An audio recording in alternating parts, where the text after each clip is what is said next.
अल्लाह तबारक व तआला ने नबियों का सिलसिला इस दुनिया में मौजूद इंसान और जिन्नात की रहनुमाई के लिए जारी किया। नबी को अल्लाह तबारक व तआला ने भेजा ताकि लोग सिराते मुस्तकीम पहचान सके, ताकि भटके हुए लोग सही रास्ता देख सके, ताकि अंबिया किराम अलैहिस्सलाम लोगों को अल्लाह से रोशनास करा सके। हज़रत अल्लाह तबारक व तआला ने अंबिया का सिलसिला हज़रत आदम अलैहिस्सलाम से शुरू करके आकाए नामदार मोहम्मद अरबी सल्लल्लाहु अलैहि वसल्लम पर ख़त्म कर दिया। उसके लिए कुरान में, अहादीस में बेशुमार बल्कि सैकड़ों की तादाद में अहादीस और कुरान की आयत मौजूद है कि अल्लाह ने आप सल्लल्लाहु अलैहि वसल्लम पर नबूवत का सिलसिला खत्म कर दिया।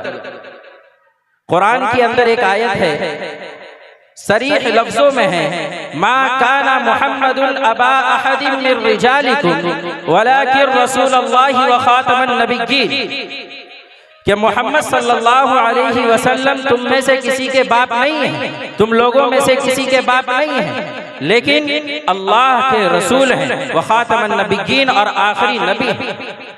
कुरान में वह खातमन नबिय्यीन कहा गया, आखिरी नबी के लिए। ये खातम का लफ्ज उलमाए किराम जानते हैं कि महर के लिए इस्तेमाल होता है। मोहर जिस चीज पर लग जाती है वो इख्तिताम होता है, वहाँ खत्म। जो भी सिलसिला पहले से शुरू था अगर उस पर मोहर लग गई तो वहाँ वो सिलसिला खत्म। आप भी जब लिफाफा बनाते होंगे कहीं भेजने के लिए, डाक के पास भेजने के लिए, जब तक उस पर मोहर नहीं लग सकती है तब तक आप उसमें कोई किसी चीज का इजाफा कर सकते हैं या उसमें किसी कोई निकाल सकते हैं। लेकिन जब उस लिफाफे पे आपने मोहर लगा दी तो अब वो खत्म।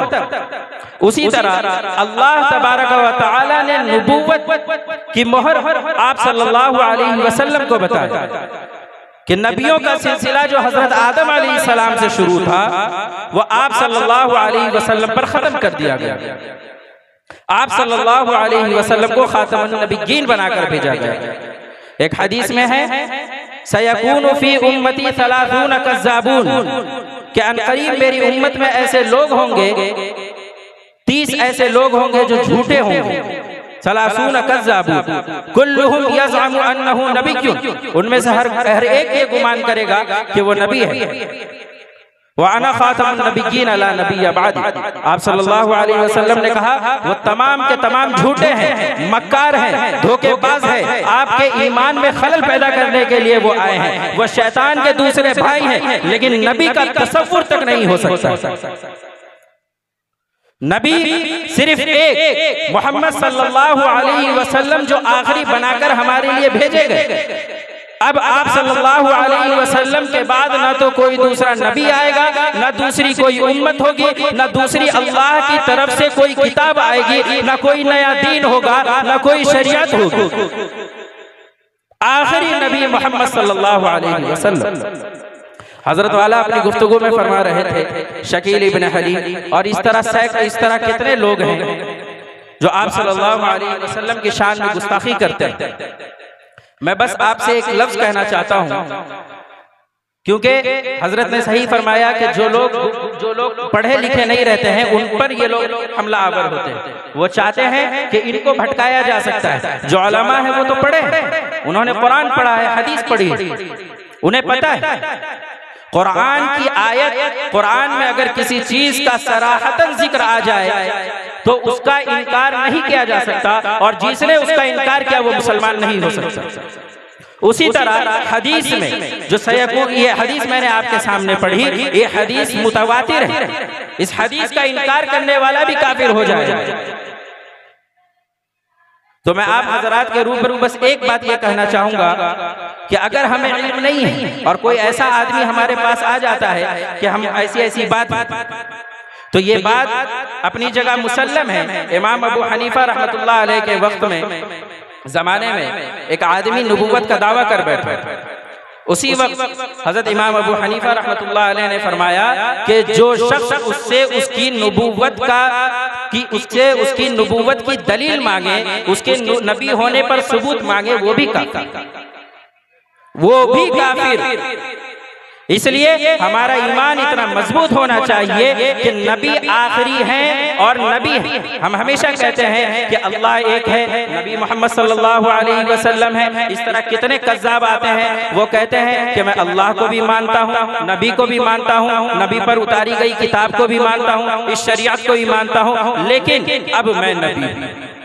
ऐसा नहीं हो सकता, क्योंकि कुरान और हदीस में सराहतन इस बात का जिक्र कर दिया गया। आप अलैहिस्सलातु वस्सलाम के बाद मुसैलमा कज़्ज़ाब सबसे पहला इंसान, दगाबाज, मलऊन, जिसने नबूवत का दावा किया। आप सल्लल्लाहु अलैहि वसल्लम मस्जिद में बैठे तशरीफ फरमा थे, एक लकड़ी उनके हाथ में थी। वो आता है और कहता है कि अल्लाह के नबी, मैं आप पर, अल्लाह पर, आपकी शरीयत पर, आपके दीन पर, हर एक चीज पर ईमान लाता हूं, लेकिन एक शर्त। आप सल्लल्लाहु अलैहि वसल्लम बोले, फरमाइए क्या शर्त है? उसने कहा कि ये शर्त है कि आपके बाद नबी मैं बनूं। आप देखिए हुजूर सल्लल्लाहु अलैहि वसल्लम ने क्या कहा कि अब इस शर्त पर कि यह जो लकड़ी मेरे हाथ में है, इस लकड़ी के देने की शर्त पर भी मैं तुझे इस्लाम कबूल करने नहीं दूंगा। बाद में चलकर इसी मुसैलमा कज़्ज़ाब ने जब नबूवत का दावा किया तो हजरत अबू बकर सिद्दीक रज़ी अल्लाहु अन्हु अपने वक्त में एक लश्कर भेजते हैं, सहाबाए किराम का लश्कर। ये कोई छोटी मोटी बात नहीं है, ये ईमान का मसला है, ये अकीदे का मसला है। इस पर तमाम उम्मत का इत्तिफाक है कि नबी सल्लल्लाहु अलैहि वसल्लम आखिरी नबी हैं और उनके बाद कोई नया नबी इस दुनिया में क़यामत तक नहीं भेजा जा सकता। ये जमीन टूट सकती है, फट सकती है, ये आसमान रेजे रेजे हो सकता है, पहाड़ अपनी जगह से हिल सकता है, लेकिन नबूवत का दरवाजा जो हुजूर सल्लल्लाहु अलैहि वसल्लम पर बंद कर दिया गया, उसके बाद कोई नया नबी क़यामत तक नहीं आ सकता। ये बात हमारे ज़हन में हमेशा होनी चाहिए। हजरत अबू बकर सिद्दीक रज़ी अल्लाहु अन्हु सहाबाए किराम की एक जमात मुसैलमा कज़्ज़ाब के लश्कर से लड़ने भेजे। उसमें 1200 सहाबाए किराम शहीद हुए। तमाम आप गज़वात ले लीजिए, तमाम सराया ले लीजिए, इतनी तादाद सहाबाए किराम की कहीं शहीद नहीं। इससे आपको समझ में आएगा कि ये कितना अहम मसला है।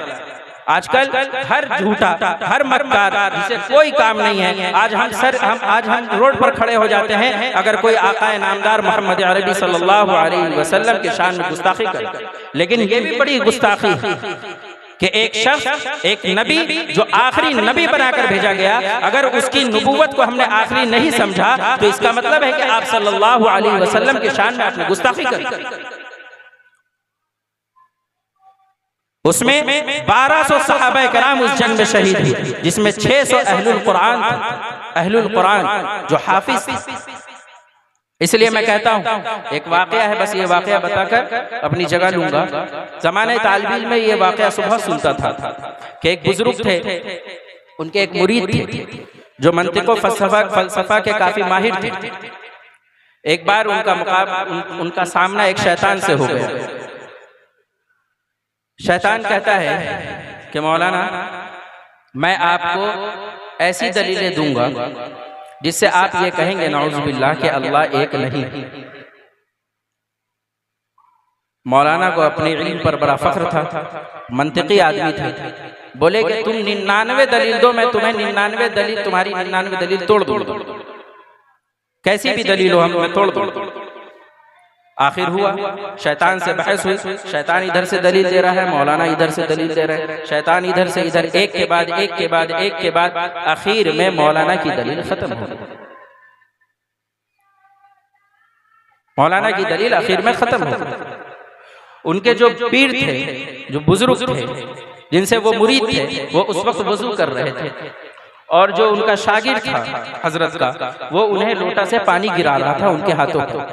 अब वो शागिर्द परेशान कि हजरत एक लोटा से हाथ धो लिए, दूसरा लोटा गिर गया, तीसरा लोटा गिर गया। हाथ धोने के लिए तो चंद थोड़े से पानी की जरूरत होती है, हजरत पानी हाथे धोए जा रहे हैं। क्या बात है? वहीं से हजरत वो लोटा छीनते हैं और फेंक कर कहते हैं कि कहो खुदा बिना दलील के एक है। खुदा के एक होने में हमें दलील की जरूरत नहीं है, यह हमारा यकीन कामिल है कि खुदा बिना दलील के एक है। इसी तरह नबी की नबूवत और नबी की नबूवत का आखिरी होना यह बिना दलील के हमें मानना है।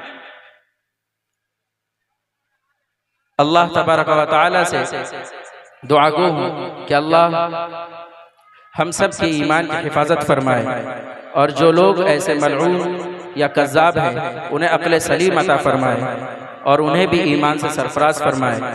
अगर ऐसे लोग आपके सामने आए तो उन्हें समझाइए, नहीं समझे तो उन्हें जूता रसीद कीजिए।